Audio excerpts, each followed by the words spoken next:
This episode of a Gentleman's Scofflaw podcast is sponsored by Phoenix Shaving and Audible.com. You are listening to the Gentleman's Scofflaw podcast. Listener beware. Rise and shine, the liquor store is open. I ain't got time for moping. I best be on my way. Well, I still got time to save my reputation.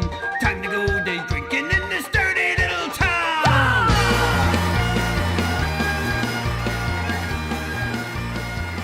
Good afternoon, everyone. Welcome to the Gentleman's Scofflaw podcast, the podcast for the rebel and the Renaissance man.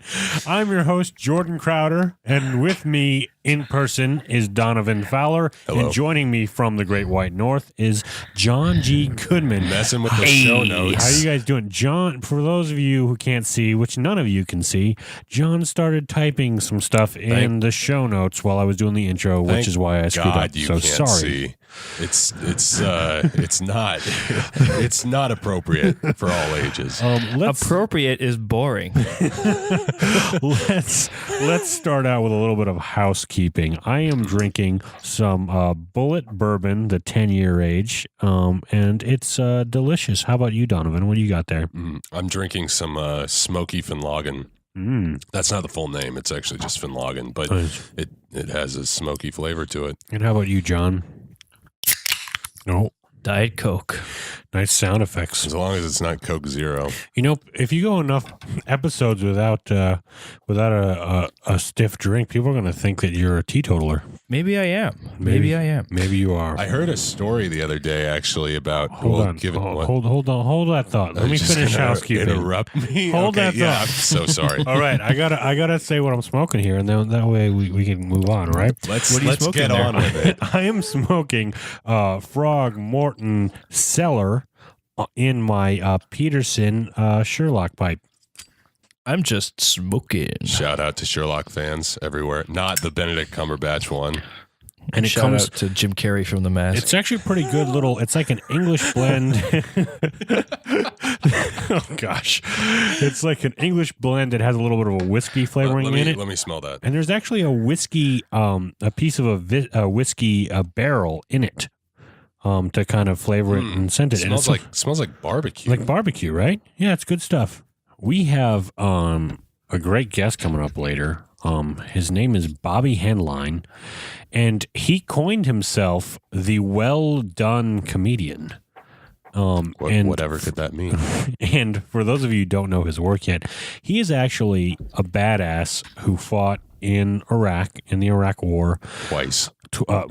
Actually, he fought, I think, in Desert Storm and then did like 3 or 4 tours in Iraq. But he got burned by a IED, and so he is a burn survivor, hence the name Well Done Comedian, and he's absolutely hilarious. And let's play a little clip of his stand-up right now, and we're going to have him on later. I am a burn survivor. Thank you. I've been extinguished for years. All right, thank you. I've been extinguished for years. It's okay, thank you. No, I don't know if you guys know, I'm burnt over 38% of my body. And yes, I do expect a discount on my cremation.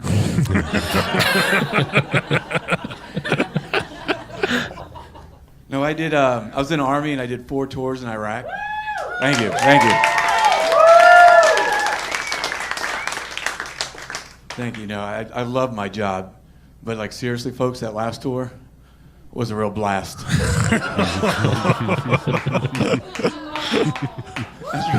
That's right, my Humvee got blown up by a roadside bomb.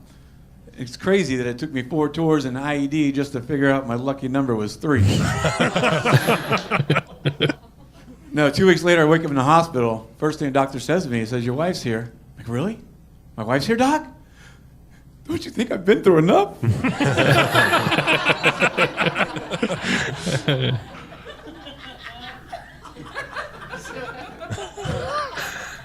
No, she's a good lady. She stayed with me, took care of me and everything. But you married people know what I'm talking about, right, guys? The nagging, the bitching.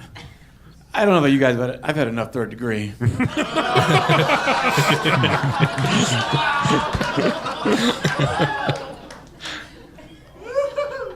It's crazy. It's been 6 years now. Over the last 6 years, I've had 46 skin graft surgeries. I don't know if you guys know what that is, but basically take good skin from one part of your body to replace the burnt skin in another part. Like essentially, they make a skin quilt out of you. Like I've had so many skin grafts, I can't tell my ass from my elbow these days.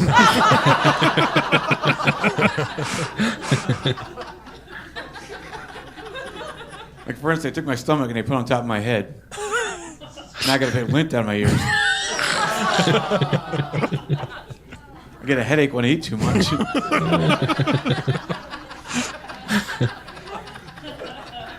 And that's not even the worst of it. I have a butt face, taint lips, and I got a manscape my crotch eye. Which is obviously the left one, it's uncircumcised.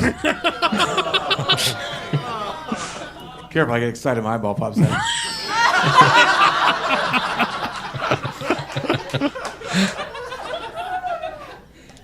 But you know what they say, once you go cooked, you're hooked.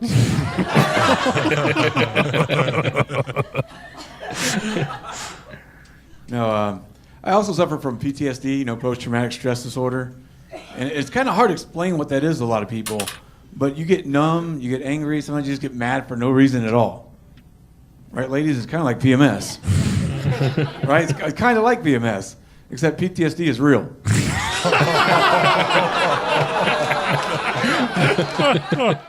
Oh man! All right, so we'll have him on. He's a hilarious guy. So stay tuned for that later. So, anything else happen in your guys' weeks? I was reading today about some gorilla that's loose in the wild in L.A. What? Yeah, some guy was out for a walk. Donovan? I have not heard about this this monkey running around. What happened? He heard something in the trees and he started filming. He didn't see anything at the time, but when he replayed the footage later, there's something swinging in the trees and it looks like, some sort of primate. Oh, man. Maybe it's Bigfoot. I got to be careful when I go on my hikes now. There's rattlesnakes, tarantulas, bobcats, mountain lions. How many tarantulas have you encountered on your hike out here? I have not seen them, but I had somebody who told me before getting on the trail, they were like the person that works at the park. What do you call it? The park ranger. He said, "Careful, it's tarantula season, and they'll be out crossing the road looking for girlfriends." I bet you. So tarantulas don't look for girlfriends. Well, I think that they're kind of elusive unless they're mating, is what he was hinting at. So I've never seen a tarantula out here, and I actually have never seen a gorilla in the wilderness either. So I'm going to call both of you liars. No, I was actually I was out in the wilderness late at night the other night. I was on a night hike with my buddies, and that was actually, I wasn't worried about gorillas, but it certainly struck me as we were going through the forest. It was super dark, and obviously, I mean, I'm not foreign to that, but it did strike me. I was like, we're prime for a mountain lion right now. Prey, prime prey. You know what I was reading that you should do, and I don't know, and nobody quote me on this because I'm not the authority on safety, is get one of those tasers. It has a flashlight on it, so you can use it as a flashlight. And if those things come by, those sparks, I guess, really scare animals away. Really? Yeah, on the tasers. I wonder if that would work with a mountain lion. I always try to freshen up on what to do with mountain lion. I remember. I mean, the two things I remember is that you're supposed to make yourself big. So if you have like a jacket on, you're supposed to like take the flaps and bring them up, and then you never run from a mountain lion because if you start running, it basically knows that you're prey. That sounds like a great rumor made up by mountain lions. I've seen the movie The Edge. I think all we really need We're going to kill the bear. Is to have We're going to kill the bear. Say it. I'm going to kill the bear. Then if you don't have a jacket, you could make one. That's true. Yeah. Well, you just have to find a grizzly bear before you meet the mountain lion. I know. You know what? I think after all my research on mountain lions and bears and how to avoid them, it basically comes down to luck. I think you're either lucky or you're not, because it does seem like the consensus is this might work. But I mean, think about playing dead, for example. Like when do you have a chance to experiment with that? That's what I want to know. Yeah, exactly. Well, where does the trial and error come in? I'm sure most of it comes from people who have survived the attacks, and usually those people are mauled beyond recognition. And that's where the play dead thing comes from. It's like, okay, you're going to play dead, but the thing is probably going to tear your ass apart in the meantime. So you can just hope for the best in the meantime. Bear it didn't work out too well for that Timothy Treadwell fella. That's true, but he tried to hug the bear. That was the thing. You can't do that. He went too far. He pushed his limits. That's how you become a hot lunch. He was really that guy. He just didn't realize that bear was homophobic, and he said, "Hey, man, no homo," and then ate him. He didn't get grizzly bear culture. He didn't get it. It's very machismo. They're not in the 21st century like we are. There's no gay marriage in Yellowstone. Maybe he thought there was a salmon in his pocket. Yeah. So, or are you just happy to see me? Oh gosh. Hey, you know what time it is? What time is it? It's time for Listener Mail.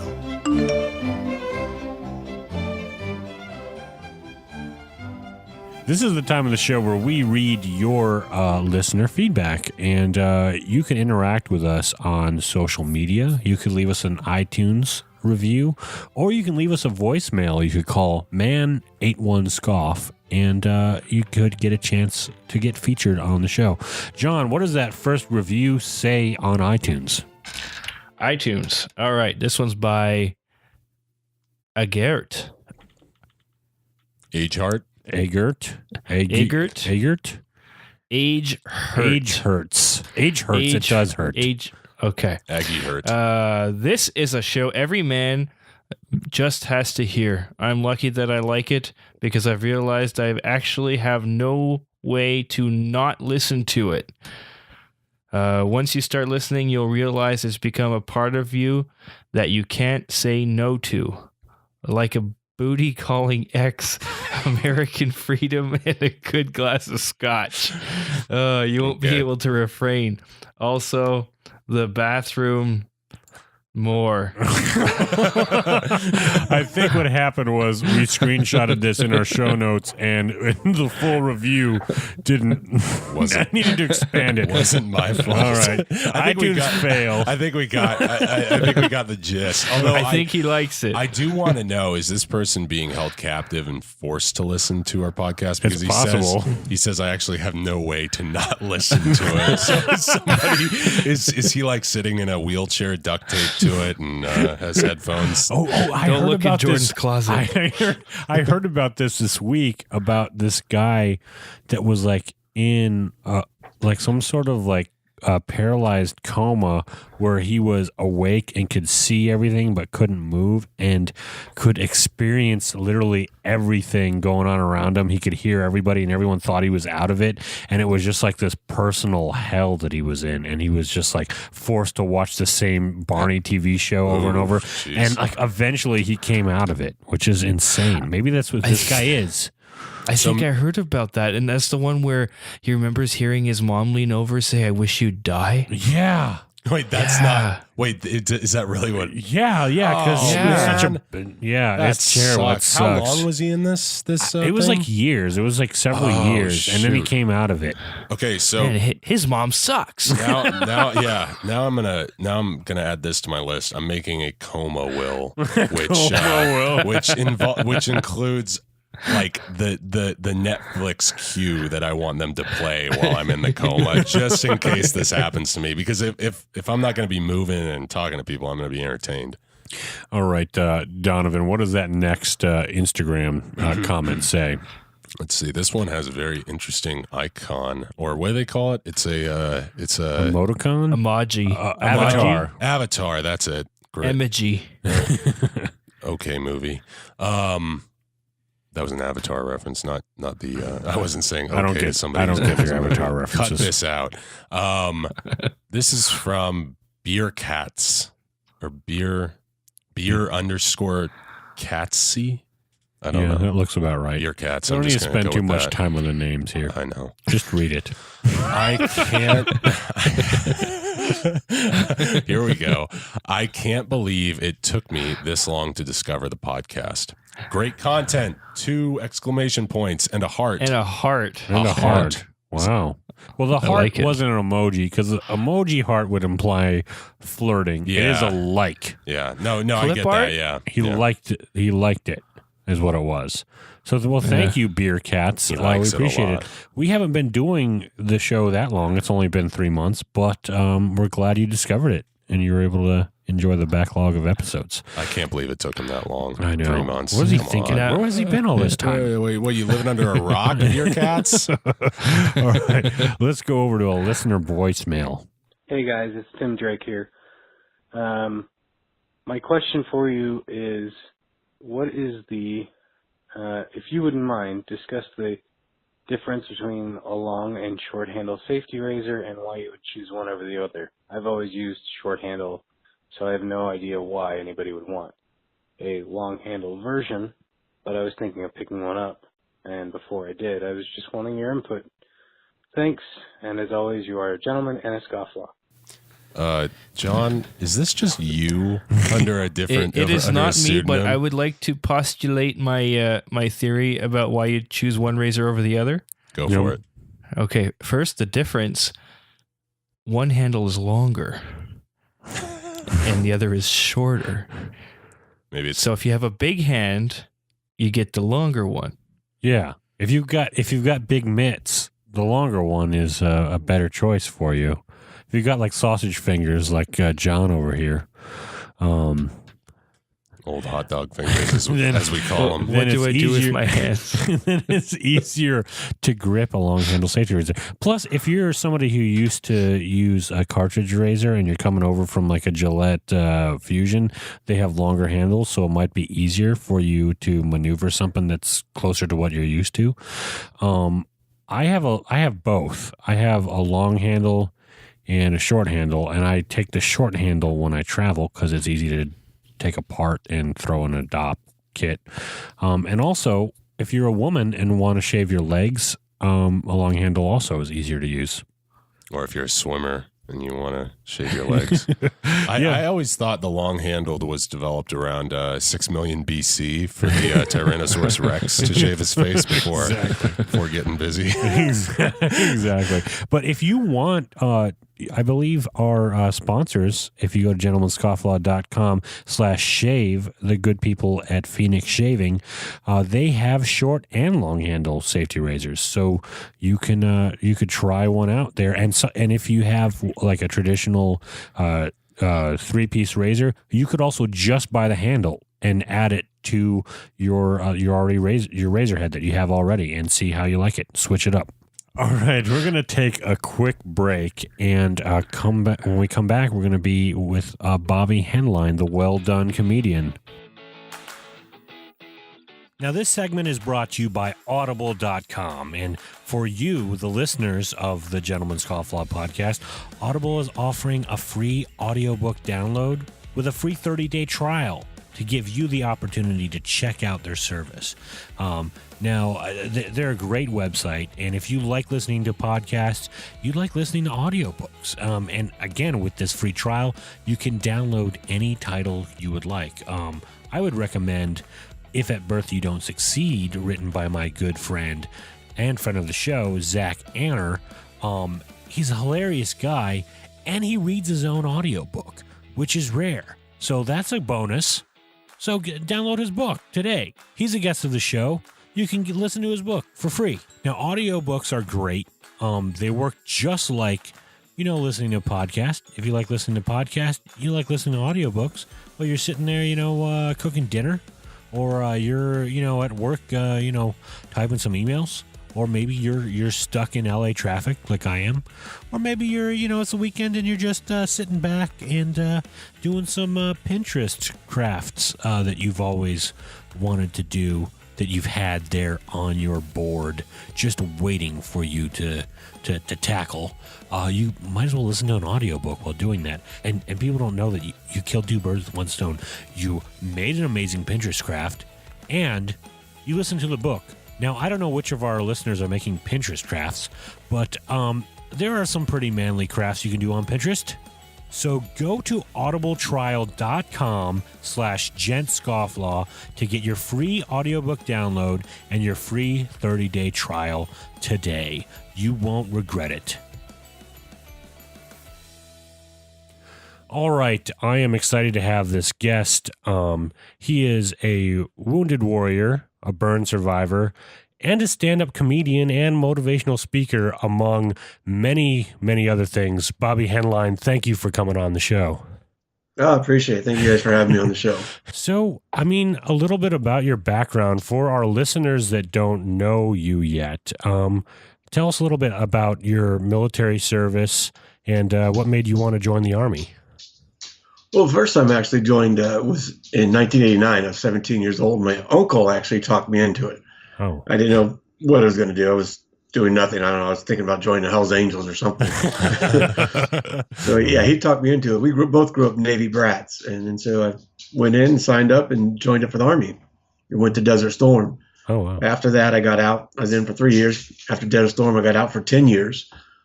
Moved back to California, started my family and all that stuff, and had multiple jobs, this and that. Always kind of wanted to go back in the military. And then 9/11 happened. And then I knew that's when I needed to go back. So I went back in after 9/11. I was back. I had to go back to basic training since I was out for 10 years. Yeah. Oh, wow. So, yeah, at 30 years old, I had to go back to basics, start from scratch. And Yeah, what was that like starting from scratch like that? Because, I mean, like we're about that age right now, and thinking about going through basic training, you know, after being out for about 10 years is pretty daunting. yeah, it was different. Definitely, I already knew the mind game of the drill sergeants and what they're going to do and why they do it. So there's a bunch of prior service that came back in. It was kind of more relaxing this time. It's chill. All right, I got to do what I got to do today. Have breakfast, run a little bit, do some push-ups. They thought it was funny because they thought I looked like Richard Gere, an officer and a gentleman. But it kept making you do flutter kicks. Say there's no place like home. Say there's no place like home. That's kind of their entertainment. That's funny. There's no more surprises left for you in basic training at that point. Yeah, That's exactly. good stuff. So you joined back. Obviously, the Iraq War started then. So what was that like? What was your experience in that war? Going back, totally different war than Desert Storm. It's definitely different. I always joke around because people are like, "Oh, Vietnam was just a conflict." I'm like, if that was just a conflict, what was Desert Storm? A drive-by? This war is a lot different. And I took the experience that I had when I was a young soldier, and now I'm older, and I'm with the lower enlisted, going back in like that, starting from scratch. I'm 30 years old. They're 20 years old. But we're at the same rank. So I was able to take that experience and help them out and what they're about to deal with. And then some of our peers, our mentors, the sergeants and all that stuff that were above us, they're coming to me. Yeah. Like, we've never been to war before. What do we do? So, it's kind of a nice position to be in where I can help the younger generation and still be there kind of for the older generation, or my own generation, I guess, really, that stayed in the whole time or came in right after me the first time. So it was a neat position to be in. I love doing my job. I was a truck driver, so I did convoy security. I'd bring in infantry on raids, a lot of humanitarian stuff that I love to do. Helping the kids out and rebuild their cities and stuff like that. I mean, we hear from the news as kind of like an overview of whatever's going on with the war, but it's always fun to hear those, what the experience is like, being actually on the ground. I mean, do you ever have any neat stories that you could think of that, just being there with the locals or what that was like? Yeah. In 2003, the war kicked off and all that stuff, and a lot of stuff was destroyed. So we were hiring the local nationals there, the Iraqis, to help rebuild their own country, and we go out and guard them while they're doing it. Yeah. So we're on the freeway rebuilding some guardrails and stuff, and we had an interpreter with us. And one of the guys that we hired to work was talking to me through the interpreter. He was in Desert Storm as an Iraqi, obviously. Yeah. So we were talking. Turns out we were both in Basra battling each other in Desert Storm. Oh, man. Oh, wow. Fast forward 2004, we're rebuilding Iraq together. So, I think that's a really cool story to talk to him. Like, wow, it was amazing. It gave me chills. And still thinking about it gives me chills that, we were able to do that. So I mean, obviously, what happened to you in the war is a catalyst for much of what you do. So let's talk a little bit about that. What's the story? What's the origin story of Bobby Henline, basically? Well, it starts back that my dad's from West Virginia is the real reason, issues I have. And we just alienated the West Virginians, and that's okay. Just don't tell the government it's a pre-existing condition, because you should see me with these earbuds in. It looks funny with earbuds and no ear lobes. It looks a little different. Those things are hard enough to keep in when you have your ears. Well, that's why I didn't clean my ears today. The wax helps bond it a little better. During my fourth deployment to Iraq in 2007, my Humvee was hit by a roadside bomb. It was 3 to 4. There's a service dog for you. He doesn't like the sound of that. Yeah, she's like, I don't like that story. Don't tell her again. She's getting PTSD. I was a bad bomb sniffing dog. But when the Humvee got hit, it blew it through at 20 meters, killed the other 4 guys in the Humvee, burnt me over 38% of my body was burnt. My head burnt to the skull. I lost my hand, 47 surgeries, 3 years of recovery. And I am where I am today. And just like I said, we use my sense of humor got me to that today. And that's what I do. And I got out and that first year I really had a really hard time talking about anything. I just felt useless. I had survivor's guilt, felt like a burden to my family. So I didn't want to be around. I'd pray to God every night just to take me. Oh, wow. But as I got better and better throughout the year and got my independence back, okay, why am I here? I'm here for a reason. I was the only survivor out of 5 guys in a Humvee. Doctor said medically I shouldn't be alive. Oh, wow. So I'm here for some reason. What is that? And people kept telling me, be patient. You'll find out what it is. And I just started being positive at that point. Like, hey, I get to go to the beach today. I get to have a beer and pizza today. I get to see my children grow up. Yeah. So all these little things that we take for granted a lot of times. We're so busy. I started really appreciating and have my positive attitude. And I've always been kind of a jokester and dealing with my sense of humor and everything. But I learned just by being positive and sharing my story that I can help other people. I can help put life in another perspective for them. Yeah. And when I learned that, I thought, oh my God, this is the best revenge I could get on the guy who did this to me. And for my battle buddies is I could help more people than he's ever hurt by sharing my story and just continuing to be me. Oh, wow. And that's how I kind of got into motivational speaking and stuff like that. And then, of course, my twisted sense of humor on top of that brought it to a different level. I was just saying, I had to joke around the hospital. That's how I dealt with the pain that I had to go through, or let my family know it's okay, or their staff. So I was just doing that, and my occupational therapist said, "Oh my God, you're funny. You should do stand-up comedy." And I thought, there's no way that I'm gonna go to the general public and go, "Guess what? I got blown up in Iraq. Isn't that funny?" Hey, you guys, isn't that cool? Like a 1980s comic or something. Like Andrew Dice Clay. But yeah, my OT just kept nagging me, and I'm finally like, all right, I'm gonna prove you wrong. Yeah. It's 8 years ago. I'm gonna prove you wrong. And I went out and tried stand-up comedy and liked it. And I found out it was just another way for me to vent and get it out. And then it kind of from there just rolled from open mic to, hey, come here and do a show, and just grew from there. That's awesome. I feel like with stand-up comedy, this is probably like a Captain Obvious thing, but the best stand-up comics are the ones that are talking about their personal experience, and it's just so much more relatable that way. Well, you always hear that most comedians are like the sad clown. They've always got like these deep dark pasts that they are sort of like drawing upon to kind of battle that that history of whatever. So it definitely fits the bill. And I think also people oftentimes underestimate the soldier's sense of humor. They think of war as such a depressing and hard thing. But I was listening to a SEAL talk about how no matter what the situation that a lot of times you're in, you just have to you have to laugh every day, to get through it. Yeah. And that's how we go through all that stuff. And I mean, I know we mentioned it before, not on here, but I know we talked about it. Especially speaking of stories, is like when I almost died in 2003. I almost stepped on a bomb. Yeah. My earbuds are falling out all over the place. That's all right. But I almost stepped. I went to go to the bathroom. We were guarding this truck that he worked on, talking to locals. And I had to walk around, go to the bathroom, hide behind a tree. As I went to go behind the tree, a little boy said, "No, mister, boom, boom." And I'm like, what? And I looked down, and there's 2 bomblets that we had dropped earlier in the war, to build minefields. And I would have stepped on those. That little boy saved my life. Yeah, So at that point, you're like, holy shit, dude, check this out. Come on, look, I almost stepped on this bomb. You're telling your friends, oh my God, dude, you almost died. High five. We're laughing. And it's like, not a big deal. Just almost stepped on a bomb. All right, let's go have some water and relax now. That's hilarious. Yeah. Just using that sense of humor, and in moments like that, you just gotta kind of laugh at and go, wow, I almost died today. But then you get home, you tell those stories, and it just, boom, you start bawling. You tell your family, oh, I almost died. And it finally hits you. It comes out, and you look like a giant baby. Yeah, I was in war, but I can't even talk about those bombs now. It's like, yeah.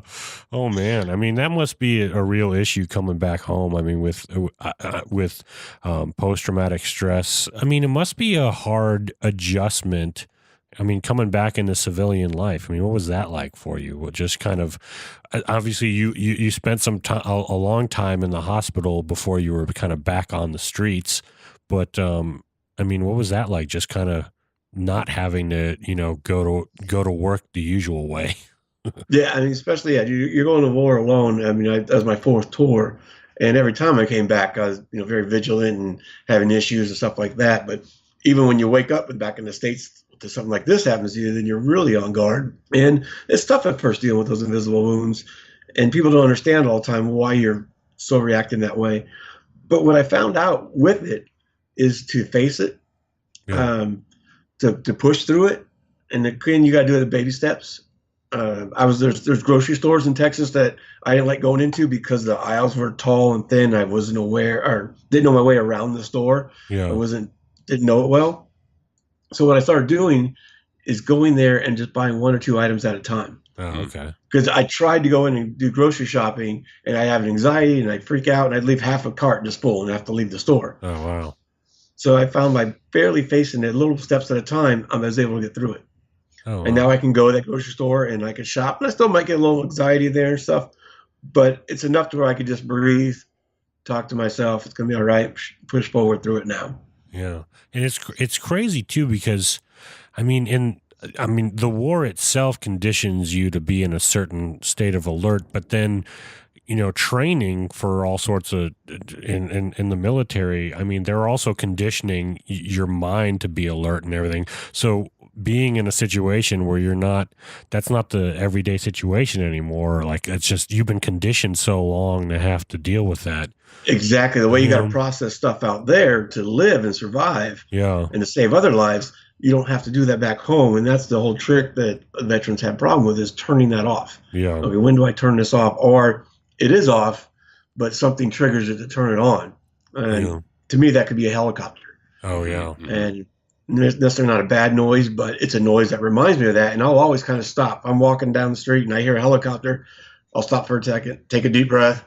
All right. And I just keep going, but it will take me back for a second there. And I realize what it is now. You kind of learn your triggers along the way.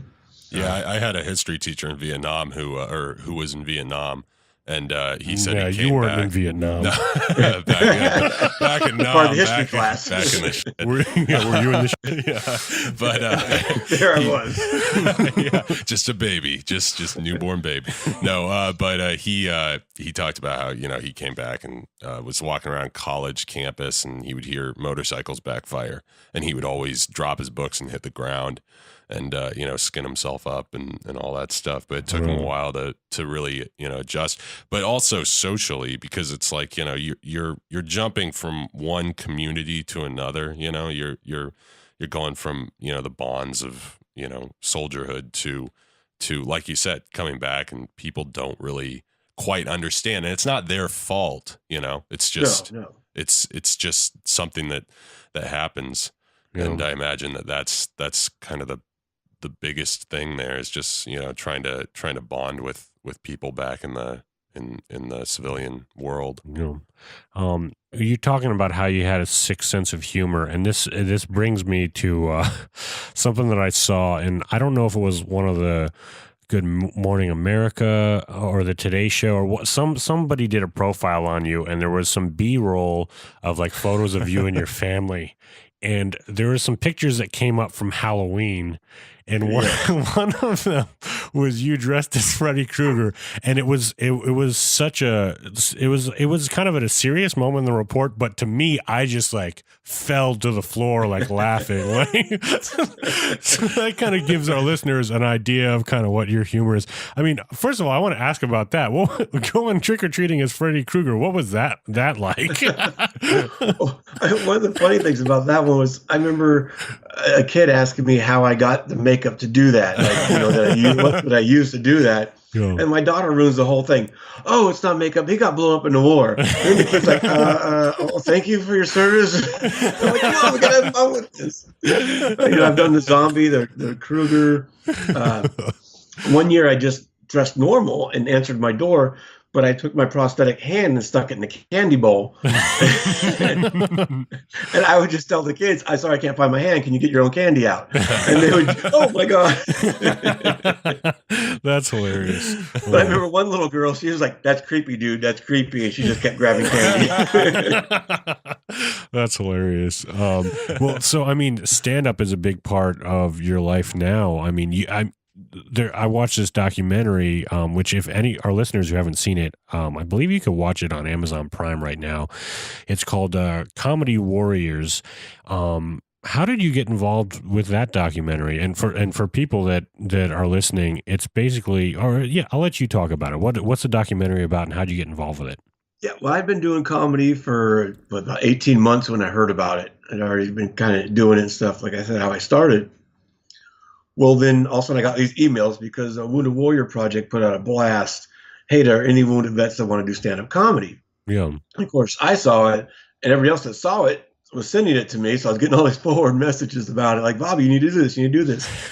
So, of course, I sent in a 1-minute audition tape. I guess out of like 50 veterans, they picked the 5 of us. And then we got mentored by a couple of writers, and then also A-list comedians like Zach Galifianakis, Bob Saget, Louis Black, BJ Novak from The Office. So these guys, we would learn a little bit of comedy. The other 4 veterans had never done comedy before. So we got some material written down, like 5 minutes or so, and we go into like an improv, and there'd be Bob Saget sitting in front of us, just Bob Saget in the audience, and you got to go out there and make him laugh for 5 minutes. So it's a little frightening. Yeah, it's a lot of pressure. But when you can make a comedian like that laugh, it's like 35 years. Bob's been doing it, or Louis Black when he's like, "Oh my God, you got the $1 million joke right there." Like, yes, you get that kind of advice from guys like that. Have been doing it for years and very successful. It's very rewarding. Yeah, for sure. Yeah, I highly recommend people watching it if they've got Amazon Prime, or I don't know where you could rent it. I guess on Amazon too right now, right? I'm not sure. Maybe off the website still. It's been a while. It came out 2012. Okay, I just saw it recently, so I didn't know how old it was. But I think you still get it. It was on Netflix. I can't even talk. Netflix. Here, if I have some more whiskey, I'll be able to talk. Oh, there you go. I'm on the East Coast. It's close to 5 o'clock. It's never too early. Undershooting it by 5 hours. So since the Comedy Warriors documentary, you're also doing motivational speaking all over the place, but you also talk to you do comedy and you talk to troops. I'd like to hear a little bit about that. I mean, what's their reaction when they see you talking to them?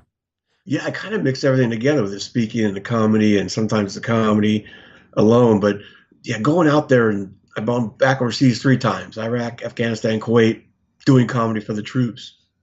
And that's, oh my God, I think that's healing for all of us out there. For me to go back and be out there again with them, and knowing what they're going through and making them laugh is healing for me. And them seeing, oh my God, if I do get injured out here, life's not that bad afterwards. Mm-hmm. Yeah. You become better looking. At least you got excuse. But, Get to be in movies. right? Do modeling, acting. It's crazy. I thought I heard somewhere that maybe that you were doing some acting right now. Is that true? Or Yeah, actually, there's a movie currently on Netflix called Sophie and the Rising Sun. oh, awesome! I should That, check this out. Yeah, I think I've seen I got that on typecast Netflix. in. But Sophie and the Rising Sun is on Netflix, and it's set back in 1941, where I got typecast to play a World War I veteran burnt by mustard gas. But Diane Ladd, I play Diane Ladd's son. I got to correct that. Like, Diane Ladd doesn't play my mother.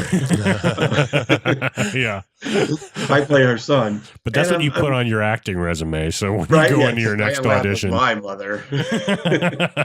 She was also Chevy Chase's mother, so therefore we're brothers, and I need to hit him up for a loan soon. But yeah, it's a really, really nice film about Pearl Harbor happening, and a young Southern girl falls in love with the Japanese American guy, and of course, the little Southern American town isn't like that, and so all the drama, the stuff that goes along with that. It is a chick flick, so I recommend it.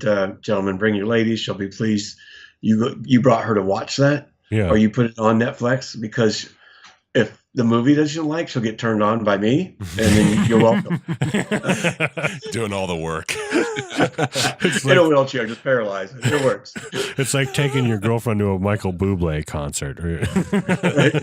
Exactly. Well, honey, let's go watch Magic Mike.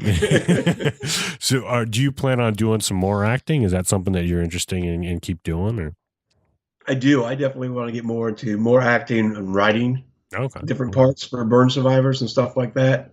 Definitely want to do that. Kind of the why can't I think of his name offhand? Medea. Why can't I think of his name? Tyler Perry. Yeah, it'd be like the Tyler Perry of burnt guys. The Woody Allen of burnt guys. Burnt people are going to come back. Yeah, We're a minority right now. There's not a lot of burn survivors out there. yeah, for sure. There's going to be more of us as technology moves along, for sure. Especially with those Samsung Galaxies, you never know. Yeah.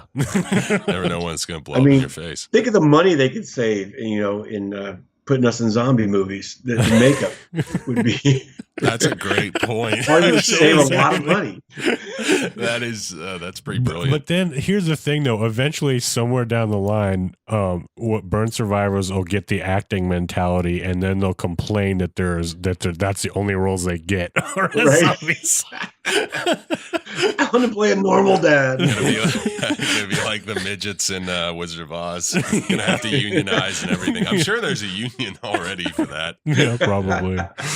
This brings me back though to acting in that role. I mean, that must be. It must be the ultimate method acting because you've been through that. I mean, what's it like having to act that way? Does it bring back old feelings of being, of healing in the bed and all that stuff? Or, I mean, how is that like?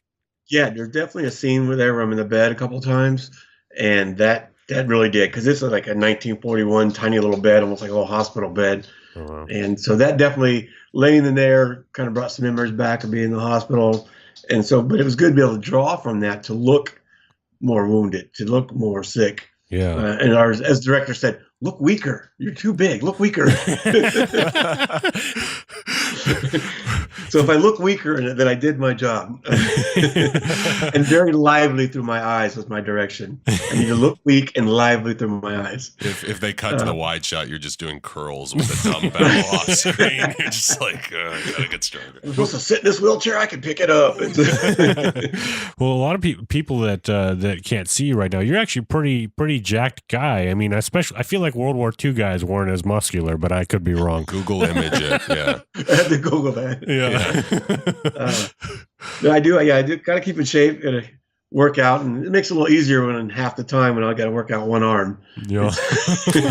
Or it's harder, right? Because you got to do those Rocky push-ups, right? Exactly. I just do like 10 push-ups. That's like 25. It's equal. Well, what projects are you working on now? Do you have anything kind of coming up, or? So right now, about 6 or 7 months ago, it's my business partner and I created Bravo 748. And it's a speakers bureau for veteran speakers and all types of entertainers. We got MCs, musicians, comedians. And I found out they were all like me, where we kind of fall into this thing. We want to inspire and help other people, but we don't know the business side of it. We don't know how to get out there and do that. So as I was talking to these other veterans, like, hey, here's a good idea. Let's do this. So I got my business partner, we put it together, and now I got to market it so I can get these veterans jobs so they get out there inspiring the world. Oh, awesome. So I thought, how do I do that? I'm not a marketing person, but I'm like a Forrest Gump. I'm not all brains, So I thought, well, that's not true. I've I seen take your my material. craziness and that Army training and being airborne, you run. Yeah. So I thought, well, what if I run a 5K in every state? Oh, wow. Within 90 days, and I finish up on Veterans Day near my hometown. Oh, wow. And so that's what I'm doing. I came with a crazy idea. Other people liked it, and so now I have to do it. I'm calling the Run Like You're on Fire tour. Oh, man. We just got the shirts put out yesterday, and you get those online. You could check out bravo748.com and off my website there, or even off all my social media, all Bobby Henline, no matter what social media you're into. It's just my name. Okay. That's awesome. You can find all that and find links to that. They give the T-shirts. They got a stick figure on it with its head on fire, and it says "Run, Bobby, run." That's hilarious. So along the way, we're gonna raise awareness about Bravo 748 and about all these speakers we have and stuff. But also, we're gonna donate or raise money for the boot campaign and Retrieving Freedom. Oh, awesome! Two nonprofits that help the veterans. Retrieving Freedom is where I got my service dog Daisy.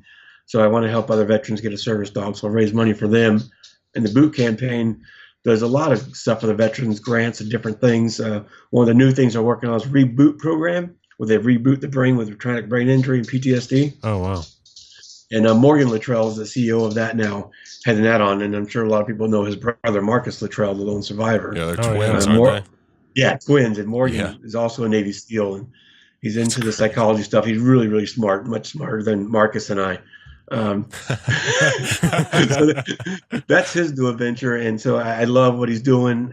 They've helped me out a lot, and the boot campaign is also helping a Marine friend of mine right now, and he's going to run along with me with his service dog during all this also. Oh, what's it like having a service dog? I know I think people oftentimes don't quite understand that whole experience and everything. What's that been like? Yeah, I was didn't want to get a service dog. I was, against it at first, and it's not for me. It's for other vets and what they need to get out of the house and stuff like that. To have someone they feel someone always has their back, and dogs are calming animals, horses, all these things are very calming for us humans. And with me, as you see, I travel all the time. I'm doing this crowds. If I'm by myself, I can maneuver a little better. I got my little things that I know what's going on in my head, but I was able to hide and get through it all. Yeah. My biggest thing is when I was home. If I'm home for like 3 weeks, the survivor's guilt kicks back in, the depression. I don't feel like I'm doing anything. I'm not helping anybody and doing my mission. So that's when I also get depressed. So after talking to some of the service dog companies and fundraising for them, I looked into my favorite one and said, all right, I'm ready to get a dog. And this is what I needed for most. And she's been amazing. And again, I thought I would just need her for when I'm at home. But she's already came in handy. I mean, we've trained for over the last year about 8 weeks together, 6 to 8 weeks total together. And I've had her permanently for a little over a month. And just in that short time, she's been on 10 airplanes. Oh, wow. Amazing on airplanes, travel and everything. Great service dog. But one of the things that happened the first time I took her out in North Carolina, I was speaking, and she was laying at the table just nice and calm. I just let her stay there while I went on stage. There's a part where I broke down talking about the other 4 men in my vehicle, and I started to crack a little bit, and she heard that in my voice. Boom, she jumped up, went to the back of the stage, came up and just rubbed her head against my leg. Oh, wow. I mean, it's that priceless kind of thing right there. It's like, okay, yes, you are going to travel with me everywhere on the road now. I didn't realize I needed that until she was there to give it to me. Wow. So you never really see special. You'll never see a cat do that. That's what I will No. say. There ain't no service cats out there. Yeah, there's a reason why they're called man's best friend. The cat would just be like, I think it's time for me to eat. Yeah. You're I'm bringing done me licking down my here. paws. I'm good now. You're bringing me down here, buddy. That's awesome. Well, I always see like I feel like nowadays you see like quote unquote service dogs. Everybody now has a slip to bring their dog on the plane, and it's not an actual like service dog. No. Chihuahua. I've worked. I'm speaking of experience where I've worked with a lot of actors that have emotional support dogs, and I was like, you do not need this dog. You just want to bring him into the grocery store. For that, you just need a dog. Like, I mean, I feel like I do feel like dogs, man. I just. Every time I go home, we got like 2 golden retrievers, and they just having them around is just awesome, you know? Because it's just, you know, you kind of project yourself onto the dog a little bit, but it's still just, it's always happy, and it does a lot for, you know, anything that ails you as our canine friends out there. Yeah. When you have like I got a golden doodle, or you have a retriever, you have a Labrador, something like that, a dog. It makes sense. They're there to protect you. They're be okay. They're there for you. But when you walk in with a Chihuahua or a Yorkie on an airplane, all you're saying is, I really just need a hug. Yeah. I need people. It was funny. I need more friends than just my social media. It's funny. I was at a party, a housewarming party, maybe about 2 months ago, and there was a little dog there. It was really nice. It was sweet and everything. And a friend of mine asked, like, would you want a dog like that? And I was thinking, no. I was like, why? I was like, I want, like a useful dog. You're like, I was thinking, I might eat it. I like the dog, but I feel like I want a dog that has, that can protect me and my family a little better. And, I don't know. I mean, the little ones are better when you have to pick up after it. It makes it a lot easier that way. That's true. Yeah. Yeah. I've seen some people where all they do is they take a napkin and they just pull it up and away. That's awesome. Well, people listening, if you want to support a worthy cause, retrieving freedom. Worthy indeed. I was going to go. And if you want to do the run with me also, too, I forgot to mention, I'm doing this run in all 50 states in 90 days, starting on August 19th. And I got on the Facebook and on the website, it's up there, what town, what day I'm going to be there. And you just come out and run. It's a free registration. Awesome. Well, we got to do that. You're coming. I know you're doing all 50 states. What town are you coming to in California? Livermore. Livermore. So I'm not that close to you guys. Okay. I'm from the Bay Area. I grew up in San Jose, Santa Clara area. Okay, cool. Road trip. We'll have to go there. Maybe we'll do a live show from there. Give us an excuse to get in shape. Yeah, definitely. All right. Well, thank you so much, Bobby, for coming on. And where can people find you if they want to find you? You said Bravo 748 and on social media. Bravo748.com. All my social media: Facebook, Instagram, Twitter, whatever, all those other ones, LinkedIn. On there, all of them, Bobby Henline. You can find me on there and see what's been going on, what I've done, and what we're planning on doing. There's a lot more stuff coming out. And I'll tell you guys here right now, first, I'm going to announce in a couple days, and I don't care when this airs or whatever, but I'm going to be putting out a song. Oh, really? To help raise money for veterans, too. I'm not singing. That's one thing I can't do. I can write, I can do poetry, I can act and model, all that stuff, but I cannot sing. But I did write a song about my story, what happened to me, and a friend of mine recorded it for me. And I had some help with the melody. He recorded it, and so I'm going to put it out there on July 4th, Independence Day. Oh, awesome. It's going to actually be released on iTunes and all that stuff to help raise more money for veterans. Oh, wow. That's awesome. Play it at your barbecues. It'll be the new Lee Greenwood replacement. You take over that spot on 4th of July. We need a new one. Well, I said thank you for coming on the show, but again, of course, thank you for your service and what you did, obviously, for our countrymen, what you're doing now for people and the troops and everything you're doing. We really appreciate that. No, thank you. Appreciate everything, guys. Having me on here. Appreciate getting the word out there. Thank you. All right, we're going to take a quick break, and we'll wrap up the show. This part of the show is brought to you by Phoenix Shaving, makers of the most excellent aftershaves, shaving soaps, and all things traditional man. One of my favorite products of theirs are their aftershaves. Phoenix Shaving intentionally blurs the lines between traditional aftershave and classic cologne. Each batch of aftershave cologne is created by using traditional perfuming methods, giving the wearer a high dose of quality skin food matched by the staying power of berry white. Now, I tell you, this stuff is amazing. It'll make your skin feel great after a shave, and the alum and menthol just removes all irritation and razor bumps. They have classic barber scents and even more creative soap and aftershave fragrances. Like, my favorite is the Tombstone scent. It smells like leather, tobacco, and gunpowder. Pretty unique. So ditch those vials of chemicals you buy at the drugstore every month and grab some artisan soap and aftershaves from Phoenix Shaving. Go to gentlemanscofflaw.com/shave to help support the show and get some fantastic manly grooming products. Phoenix Shaving. Shaving outside the box. All right. That was a fun interview with Bobby. We got to have him back on again in the future. Yeah, I'm looking forward to those runs that he's doing. Yeah, and also hearing his song on July 4th. Yeah, song on July 4th. Maybe we could ask him. We could use it as a bump for the July 4th episode if we have a July. I don't know what day July 4th falls on this year. It falls on July 4th. Yeah, but what day of the week? I think we'll be doing. I think we should do a July 4th episode. All right, we'll do a July 4th patriotic episode. gents, and we got our wannabe American up there. So there you go. Well, I want people to know that we're not like these Hollywood losers that put down our country all the time and put down our soldiers. That we appreciate what they do for our country. Absolutely. Yeah, for sure. And now it's time to announce the giveaway winner from last week's Instagram giveaway. All right. Give me a drum roll there, John. I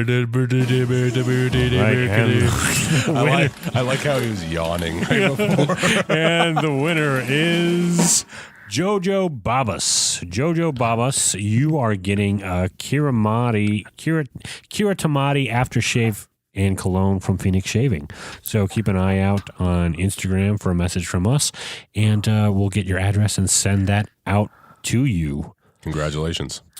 And if you're a fan of the show and you'd like to support the show, just want to throw a little something our way for all the hard work we do producing these episodes, you could join us on Patreon at patreon.com/gentscofflaw, and you could become a patron. We have different tiers you can join that have different perks, and you'll get a free sticker too. Anyone who joins at any tier gets a sticker. And if Patreon it doesn't tickle your fancy, you can buy us. Patreon doesn't turn you tickle on. my fancy anyway. Patreon doesn't float your boat. You can join us on our shop page on gentlemanscofflaw.com. Click shop, and you can get a t-shirt, you can get a flask, you can get a mug, you can get all sorts of cool stuff just to show your support. Maybe have a mug at the office. People go, hey, what are you drinking there? What's that on your mug? You're like, oh, it's this cool podcast I like. You should listen to it too. And then also, you can order like a bunch of stickers or like little punk rock pins, and you can hand it to them and be like, hey, put this on your car, on your bumper. And, here's a sticker. Here's a sticker for a show you've never heard, and hopefully you'll put it on your bumper. All right, that's it for us this week. We'll see you on social media, and you guys are both gentlemen and scofflaws, my friends. Yeah, you're too. What, you just two birds with one stone? With one stone this time. Do us individually? Yeah, next time we're going to introduce you guys, I'll say, ladies and gentlemen, Jonathan. All right, you guys have a great week. This has been the Gentleman's Scofflaw podcast. Follow us on Twitter, Facebook, and Instagram. Subscribe on iTunes or your favorite podcatcher. Visit us on the interwebs at gentlemanscofflaw.com. Captain says his ice on the river. We ain't getting home if we don't break through. So damn cold, I can't help but shiver. Rise and shine, we got work to do. Hey!